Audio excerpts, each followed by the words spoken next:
Hello, what is up mga ma'am, sir, ma'am? Ako po si Ralph C. Fries, ang visual artist from Manila, Philippines. And today we are going to unbox and review the Marvel Legends series, Marvel 80 Years, Marvel's Colossus, and Marvel's Juggernaut. So ito yung box art niya, window type packaging, so you can see the figure inside the box.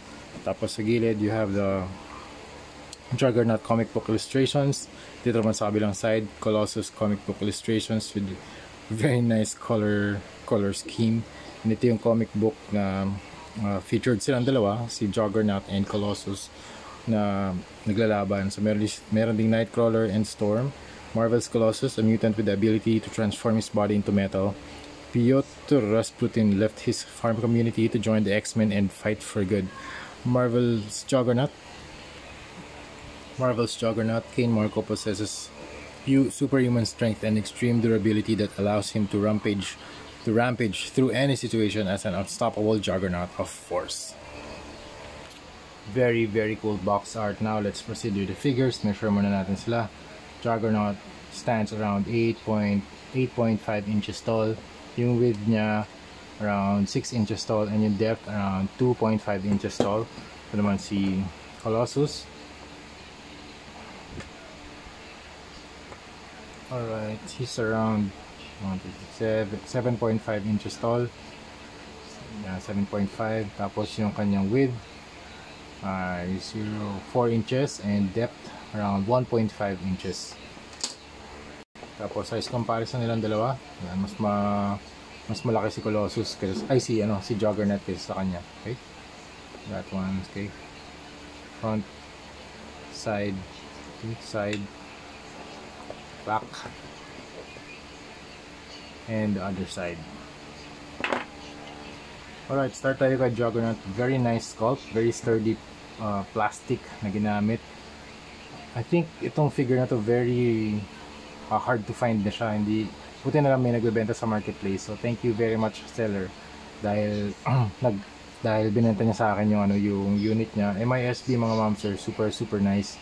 Meron pang mga cable ties dito sa waist and sa arms para secured lagi yung mga action figures. The paint finish is matte, and ang ganda ng paint section dito, yung mga stripes. You have the red section. Ito mas red, ito mas parang red brown, parang siyang red na may brown, parang brick red dun sa Hero Paints. Tapos ito mas warm red. Tapos meron kang black na stripes. Ito yung section niya sa stomach, mas siya primary red. Tsaka itong boots niya, mas primary red din siya. Ito very desaturated red plus brown hue. Tapos yung skin tone, very light skin tone, and the expression sa face, angry and white eyes. Kita lang yung kanyang dome sa head. Meron din mga bolts sa gilid. Covered siya, open yung kanyang dome sa eyes and sa mouth para makahinga siya and makakita siya. Articulated din yan. And also you have the chest, very bulky build ng Juggernaut. Since malaki talaga si Juggernaut, maganda yung build nila dito, pero mas malaki si Marvel Select. Okay, you have the veins sa kanyang biceps. Tapos very muscular build, very bulky. You have the very bulky legs, very muscular. Sa likod naman, very muscular section here at the back. Tapos ganda rin ng contrast ng flesh and red. Niko-complement sila with each other. And also you have the navel here sa gitna ng kanyang stomach. Ang kanyang accessories, you have the open hands, something like a gripping hand. Siguro kung meron kang pipe na yung sa Hulk na 2-pack with banner, pwede nyo siguro ipasok dito. And also you have ang ganda dito, meron kang battle damage na head armor. Pwede natin ito palitan. Okay, easily pops off. And then you can insert yung kanyang head sculpt with Kane Marko na siya, battle damage or punch right in the eye, and with yung kalaban niya si Colossus with the purple area din sa kanyang eyes. Ang ganda rin ng eye na section dito kasi mas red and nagbabulge yung eyes niya. Para siya talagang sinuntok. This one, pwede ba ito ipasok dito? Hindi, ito pala yung battle damage na head. So you can pop it off here, something like this. Okay, para mukha siyang ano, battle damage. What a nice look. Super, super nice. Okay. Then proceed tayo. Ay, articulation pala. Articulation. Up, down, 360. Pwede. Tapos, you can move out, down, 360. Swivel. Elbow. Double jointed ba to? Hirap ah. Hirap, teka lang. Hirap mag-rotate. Kailangan ko painitan to. Wait lang ah. Okay, medyo mahirap i-rotate itong part na to. Ito. Pinainitan ko na siya. Ayan. Yan. Okay. Ito mas madali. At saka, nung tinatanggal ko pala to, nare-remove din pala yung mga bracers niya. Okay, natatanggal din yan. So, articulated din yan. Pwede nyo i-remove. Kung gusto nyo alternate display, pwede mga ma'am sir. Okay. Tapos, meron siyang ab crunch. And, oh, nice ab crunch. And then, stretch tayo. And something like that. Twist, kick, that far, out, back, rotation, double jointed knee, hindi, single lang eh, something like, ganyan lang yung movement ng knee. Tapos, ball jointed yung paa. Ball joint nga ba to? Oo. Yep, yan, tama, ball jointed. Okay. So, yun yung articulation ni Juggernaut. Rotate ba to? Tanggalin na natin okay, naro-rotate din. Okay, tapos pwede mo rin siyang up and down. Okay, you can look up and also down. Okay, proceed naman tayo dito kay Colossus. Ito, ang ganda ng ng battle damage effect. So, parang na-rip off yung kanyang head armor. So, para masira mo to na sobrang lakas mo din. I think si Colossus ang nakagawa nito sa kanya since nasaan siya, 2-pack na Colossus and Juggernaut. So for Colossus is a very nice figure, very nice sculpt and paint application. Paint application na red, yellow. Yung yellow medyo tricky to kasi lalapatan mo muna siya ng white para maging ganitong ka-vibrant na yellow. Kasi pag wala siyang white, hindi siya magiging ganyan ka-vibrant. Magiging ano siya, parang desaturated yellow. Sobrang daming coats bago maging primary yellow. So this one, ito naman yung mahirap na i-rotate. Medyo na-stuck na rin yung mga joints na. Papainitan nyo lang naman yan eh. Using a hair blower.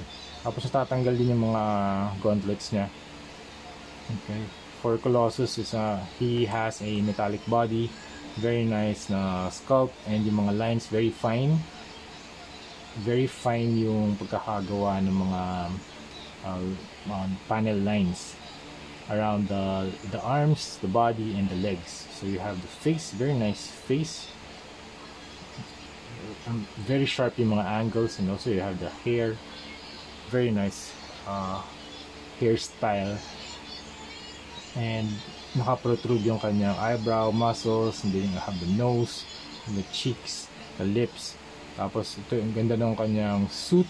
You have the pointed na shoulder armors, you have the yellow in the middle, X in the middle, double tubes on the others on each side. You have the gauntlets, you have the metallic arms and body. Tapos gold yung kanyang trim ng belt. Meron din yellow section dito sa may gitna. You have the rear section, you have the legs, you have the leg muscles sa baba. Also have the boots here, high boots yung suot niya.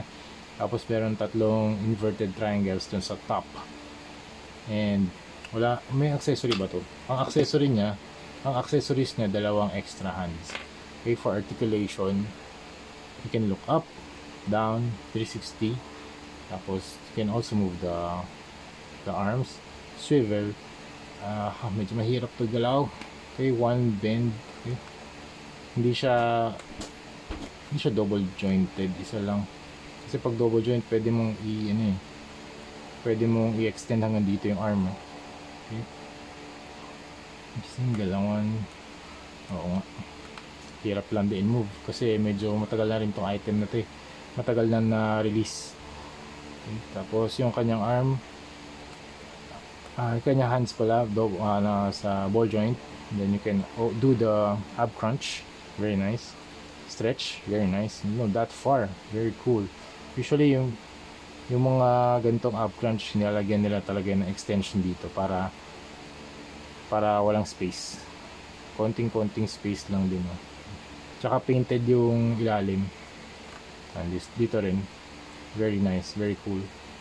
Maganda rin yung gantong space para hindi naggagasgasan yung mga paints. So it can avoid yung mga paint rubs. Okay, sa legs, can kick that far, that back.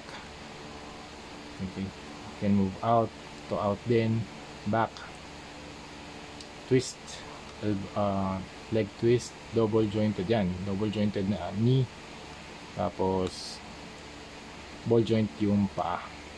Okay, ball joint, that's it. Okay, alright.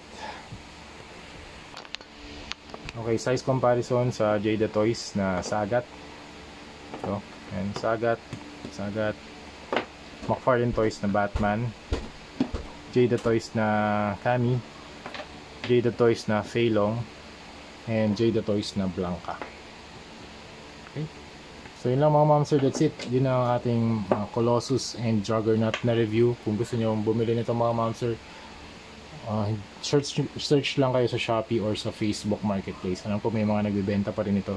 Okay, para ma-add nyo sa inyong Marvel vs. Capcom 2 na display. O kung gusto nyo lang mag-collect ng X-Men, alam ko may mga nagbibenta rin na loose nito. Si Colossus lang. And also loose din ito, Juggernaut. Pero kung si Juggernaut, may maglalabas, may mga bagong release na ng Marvel Legends na Juggernaut. Mas malaki pa dito. Mas malaki rin sa Marvel Select. So, I think yun na yung piliin nyo kasi mas maangas yun. Tsaka mas bulky, mas sakto sa Marvel display nyo. Okay? So, yun lang mga mamsir. Thank you very much for watching and see you sa next video. Bye-bye!